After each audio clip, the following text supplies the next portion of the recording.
Doctor Pasnoori రవీంద్రన్న విద్యార్థి ఉద్యమ నాయకుడు, రచయిత, కవి, గాయకుడు, వాగ్గేయకారుడు, ఉపన్యాసకుడు, ఉద్యమకారుడు, అలాగే సెంట్రల్ యూనివర్సిటీ అసిస్టెంట్ ప్రొఫెసరు, ఒక మంచి వదినమ్మకు భర్త. మేము చెప్పుకోవద్దా, హౌస్ హస్బెండ్ అని చెప్పుకోవద్దా? ఒక మంచి భార్య అంటారు కదా, మంచి భర్త అన్నదా అన్న. థ్యాంక్ యూ అని. జై భీమ్.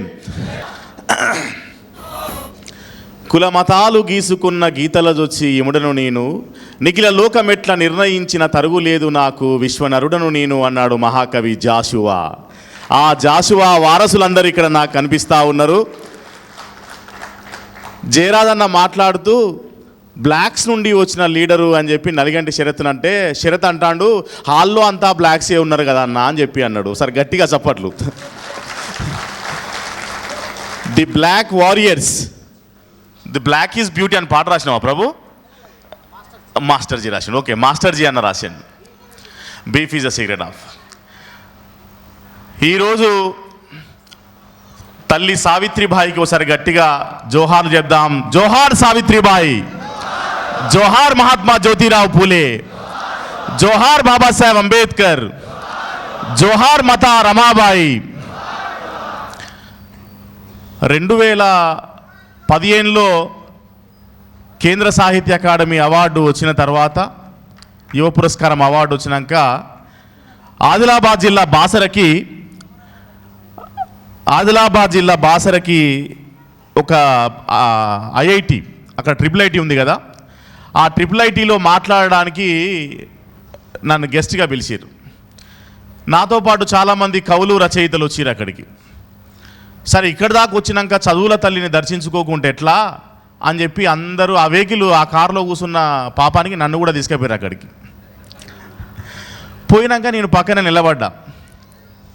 నిలబడితే అందరూ పొర్లు దండాలు పెడతాను. మనోళ్ళే చాలా పెద్ద పెద్ద కవులు, పెద్ద పెద్ద పాటగాళ్ళు, పెద్ద పెద్ద రచయితలు.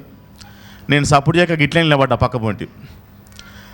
ఏం రవీందర్ భాయ్, నీకు చదువుల తల్లి కటాక్షం అక్కర్లేదా అని అడిగిరు నన్ను.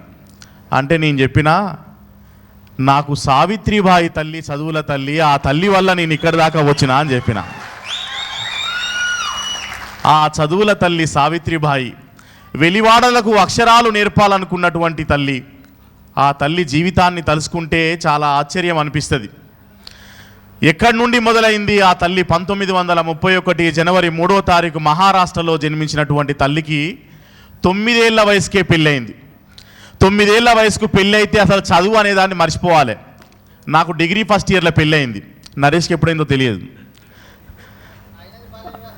బాల్య వివాహం, బాల కార్మిక వివాహం 2 రకాలు ఉంటాయి. నాది బాల కార్మిక వివాహం, 25 ఏళ్ళకైంది. సో అంత చిన్న వయసులో పెళ్ళి అయితే ఎవరైనా సరే ఇంట్లో అంట్లు తోముకుంటూ, పిల్లల్ని కనుకుంటూ, పిల్లల్ని పెంచుకుంటూ ఉండాల్సినటువంటి పరిస్థితులలో మన తండ్రి, మీ తండ్రి ఎవరని ఎవరైనా 4 బాటల కాడ అడిగితే గుండె గర్వంగా చెప్పాల్సినటువంటి పేరు మన తండ్రి జ్యోతిరావు పూలే అనేటటువంటి పేరును మనం చెప్పాలి. ఆ తండ్రి ఆ తల్లిని చదివించి టీచర్ని చేస్తే, మన దాంట్లో చాలామంది టీచర్లు అవుతారు. అంటే చెల్లె సుజాత ఉన్నది ఇక్కడ, తనేమో సోషల్ యాక్టివిస్ట్గా ఈ ఉద్యమంలో మమేకమై పనిచేస్తూ ఉన్నారు. నేను బయట ఉన్న చాలామంది టీచర్ల గురించి చెప్తున్నా. ప్రభుత్వ ఉద్యోగం వస్తే ఏమవుతారంటే గిరిగీసుకొని బతుకుతారు. నా కుటుంబము, నా పిల్లలు, నా సంసారము, నా ఆస్తులు, నా అంతస్తులు, నా అకౌంట్లు, నా కార్లు, నా ఇల్లు అని చెప్పేసి అక్కడికక్కడే బతుకుతారు. వాళ్ళు చచ్చిపోతే ఎవరు గుర్తుపెట్టుకోరు వాళ్ళని. బట్ సావిత్రిబాయిని గుర్తుపెట్టుకున్నాం మనం. సావిత్రిబాయిని గుర్తుపెట్టుకున్నాం. ఎందుకు గుర్తుపెట్టుకున్నాం అంటే, తన కోసం తాను చదవలేదు, తన కోసం తాను బతకలేదు, ఈ సమాజం కోసం బతికింది. వెలివాడలకి విద్యని బోధించేటటువంటి ఒక పనిని పెట్టుకున్నది. అసలు వెలివాడలకి ఎందుకు విద్య లేదు? వెలివాడలకి విద్య ఎవడొద్దన్నాడు? ఇవాళ చాలామంది మాట్లాడుతున్నారు కదా, ఈ దేశ చరిత్ర గొప్పది, ఈ దేశ సంస్కృతి గొప్పది అని మాట్లాడుతున్నటువంటి వాళ్ళకి మనం అడగాల్సిన అవసరం ఏంటంటే, 3000 ఏళ్ల పాటు ఈ దేశంలో చదువుకునే హక్కు, రాజ్యం చేసే హక్కు, సంపద పెంచుకునేటటువంటి హక్కు లేకుండా చేసినటువంటి వాడు ఎవడు? ఎందుకు వెలివాడలు ఉన్నాయి? ఎందుకు చాతుర్వర్ణ కుల వ్యవస్థ ఉన్నది? ఎందుకు ఊరవతల నెట్టివేయబడ్డరు? ఎందుకు వీళ్ళు అంటరాని వాళ్ళుగా ఉన్నారు? నేను ప్రౌడ్గా చెప్తా ఉన్నా.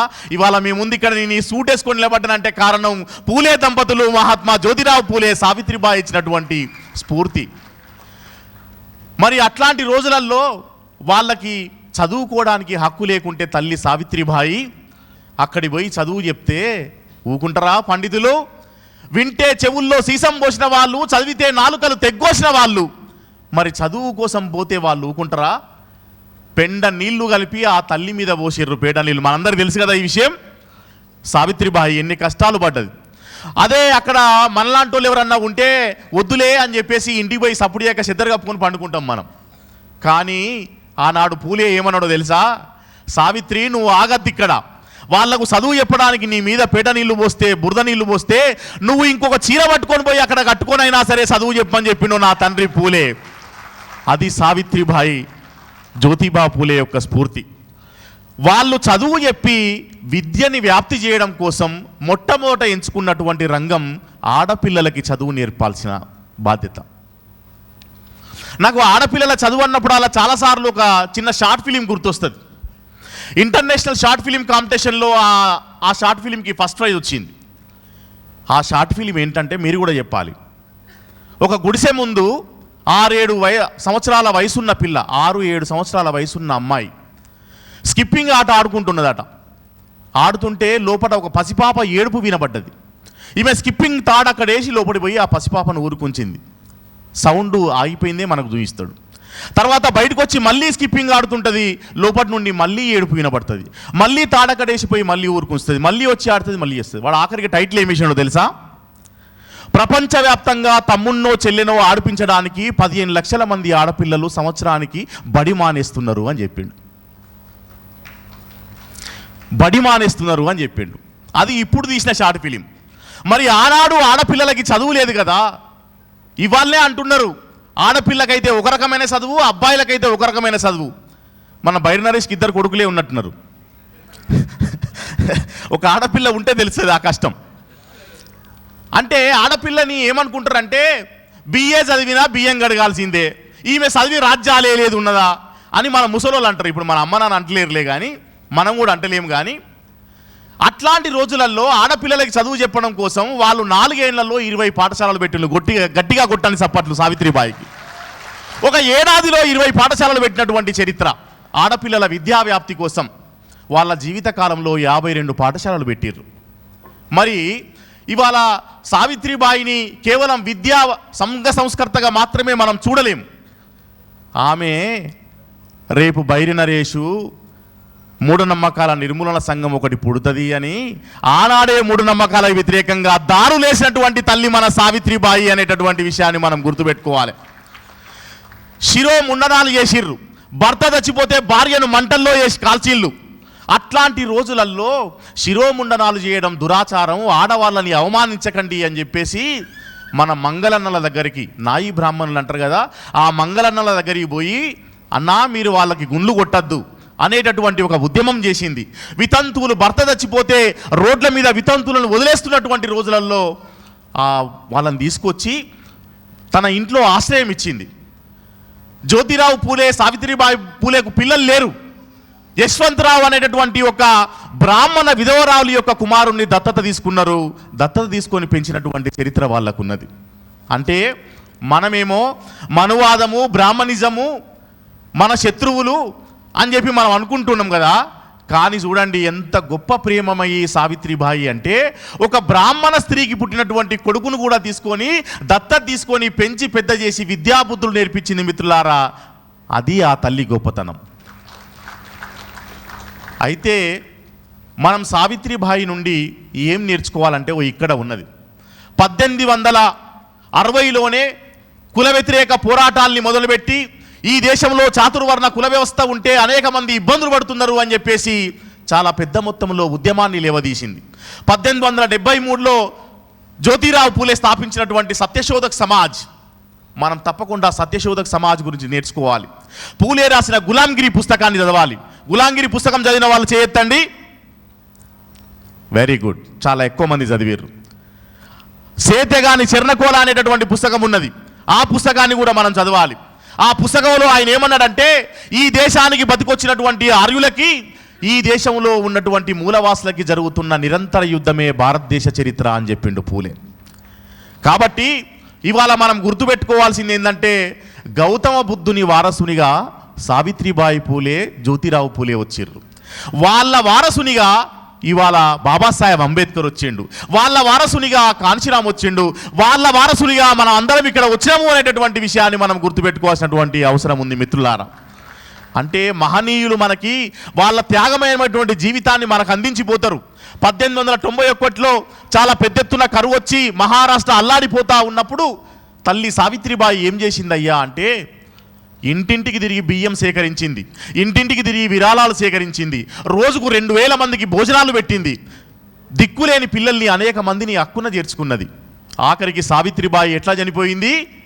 ప్లేగు వ్యాధి వస్తే ఆ ప్లేగు వ్యాధి బాధితులకి తన ఆరోగ్యాన్ని సైతం లెక్క చేయకుండా సేవ చేయడానికి అంటరాని వెలివాడల్లోకి వెళ్ళి ఆ ప్లేగు వ్యాధి బాధితులందరినీ ఆదుకొని అక్కడ తన ప్రాణాలు వదిలినటువంటి గొప్ప త్యాగమూర్తి సావిత్రిబాయి. కాబట్టే ఆమె చరిత్రలో నిలిచిపోయింది మిత్రులారా. ఇవాళ మనం సావిత్రిబాయి వారసులుగా చేయాల్సినటువంటి పని ఏంది అని చెప్పేసి అంటే మనము నెల్సన్ మండేలా చెప్పినట్టు the most powerful weapon in the world is education అని చెప్పిండు ఆయన. మనం ఎడ్యుకేషన్ని చాలా పెద్ద మొత్తంలో సమాజంలోకి తీసుకెళ్ళాలి. ఎడ్యుకేషన్ అంటే కేవలం అక్షరాలు నేర్చుకోవడమో, పలకబలపం బట్టి పేరు రాయడం నేర్చుకోవడమో కాదు. ఈ సమాజాన్ని గురించి అర్థం చేసుకునేటటువంటి ఒక చైతన్యాన్ని, ఒక జ్ఞానాన్ని అందించినప్పుడు మాత్రమే అది ఎడ్యుకేషన్ కిందికి వస్తుంది తప్ప కేవలం ఏదో చదవడమో రాయడమో వస్తే చదువు వచ్చినట్టు కాదు. కాబట్టి ఆ బాధ్యతని మనం ముందుకు తీసుకుపోవాలి. అట్లాగే నేను ఎంఎన్ఎస్ విషయంలో ఒక సంతోషకరమైన వార్తను వ్యక్తం చేస్తున్నా. ఇవాళ పార్లమెంటు వేదికగా అంబేద్కర్ని అవమానిస్తున్నటువంటి మూర్ఖులకు చెక్కు పెట్టేటటువంటి సంఘం ఏదైనా ఉంది అని చెప్పేసి అంటే అది ఎంఎన్ఎస్ అని చెప్పేసి నేను భావిస్తా ఉన్నా. జై భీమ్, జై భీమ్, జై ఇన్సాన్. కాబట్టి ఇవాళ పెద్ద మొత్తంలో పెరిగిపోతున్నటువంటి మతోన్మాదులకి ఈ దేశంలో స్థానం లేకుండా చేయాల్సిన అవసరం ఉంది. ఈ దేశం స్వేచ్ఛ, సమానత్వం, సౌభ్రాతృత్వం విలువలతోటి కూడుకున్నటువంటి సమాజంగా దీన్ని తీర్చిదిద్దాల్సినటువంటి అవసరం ఉంది. భారత రాజ్యాంగాన్ని మనం కాపాడుకోవాల్సినటువంటి అవసరం ఉంది. ఆ దిశగా మనం పనిచేసినప్పుడు మాత్రమే మనం నిజమైన పూలే దంపతుల వారసులమైతం తప్ప ఇంకొక రకంగా కాదు. ఇంతకుముందు బాలలక్ష్మి మాట్లాడుతూ గొప్ప మాట చెప్పింది, ఎడ్యుకేషన్ని పెంచాల్సినటువంటి అవసరం ఉంది అని. నేనేమంటున్నా అంటే ఎడ్యుకేషన్తో పాటు మనోళ్ళు ఇంకొక 2 పనులు చేయాలి. ఒకటి, వ్యాపార రంగంలోకి రావాలి. మనోళ్ళందరూ గొప్ప గొప్ప వ్యాపారవేత్తలై ఉద్యోగాలు అడుక్కోవడం కాదు, ఉద్యోగాలు ఇచ్చేటటువంటి స్థాయికి ఎంఎన్ఎస్ ఎదగాలని చెప్పేసి నేను భావిస్తూ ఉన్నా. మొత్తం బహుజన సమాజం ఆ దిశగా ఎదగాల్సినటువంటి అవసరం ఉంది అని చెప్పి నేను భావిస్తూ ఉన్నా. ఆ తర్వాత మనం చేయాల్సిన పని ఏంటంటే ఎడ్యుకేషను, ఎంప్లాయ్మెంట్తో పాటుగా ఈ దేశాన్ని పాలించేటటువంటి పాలకులుగా ఎదిగి రాజ్యాధికారాన్ని సాధించేటటువంటి దిశగా కూడా మనం ముందుకు సాగాల్సినటువంటి అవసరం ఉంది. ఎందుకంటే ఇంతకుముందే పద్మశ్రీ నర్రా రవికుమార్ అన్న చెప్పిండు, పూలే కూడా ఆనాడు ఒక కాంట్రాక్టర్గా పనిచేసిండు అని చెప్పి.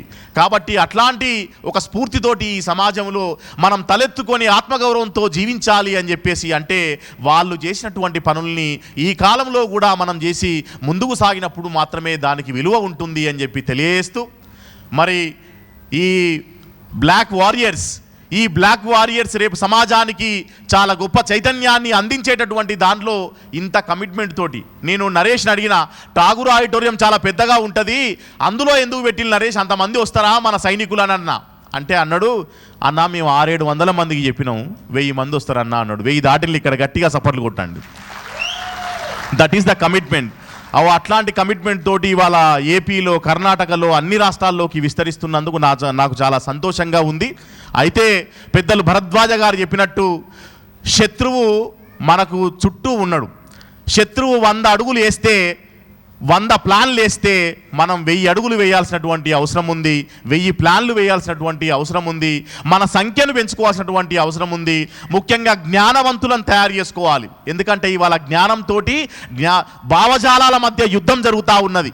ఫేస్బుక్లలో, వాట్సాప్లలో మిడిమిడి జ్ఞానంతో చరిత్ర తెలియనటువంటి వాళ్ళు అనేక మంది రకరకాల అపోహలు, వక్రీకరణలు, ద్వేషాలు, అసూయలు, అసహనాలు వ్యక్తం చేస్తూ ఉన్నటువంటి కాలంలో మనం ఉన్నాం. కాబట్టి ఖచ్చితంగా ప్రతి ఎంఎన్ఎస్ కార్యకర్త ఒక జ్ఞాన యోధుడై నిలబడాలని చెప్పి తెలియజేస్తూ నాకు ఈ అవకాశం ఇచ్చినందుకు జై భీమ్, జై హింద్.